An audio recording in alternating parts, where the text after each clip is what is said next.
मित्र हे तर आपलेच असतात ना. बरोबर. ते आपलीच कुठली तरी पिढी असते, मग ती आपल्याच लोकांना का त्रास देते?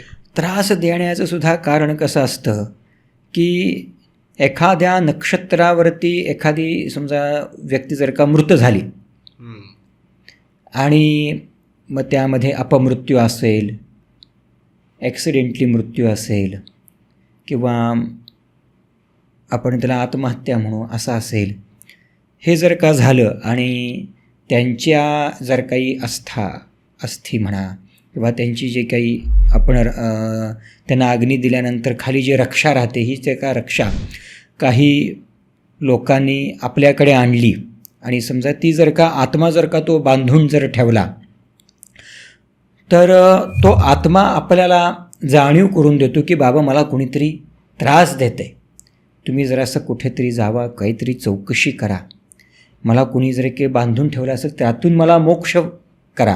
हे त्रास देत नाही, त्याला त्रास म्हणायचं नाही, हे आपल्याला जाणीव करून देतात. ही जाणीव म्हणजे त्यांना तो त्रास होतो. त्यांना काय वाटतं की हा मला त्रास होतो आहे, तर हा त्रास नाही आहे, की त्यांना कुणीतरी बंधनात टाकलेलं असतं आणि या बंधनात टाकल्यामुळं त्यांच्या आत्म्याला जो काय होणारा त्रास त्यांना त्या व्यक्तीने वाटते की मलाच त्रास होतो आहे. आणि त्यांना जर का त्यातून सोडवलं, त्यांना जर का चांगल्या प्रकारे मोक्ष त्यांना प्राप्त करून दिला, तर नक्कीच आपल्याला ते त्रास देणार नाहीत.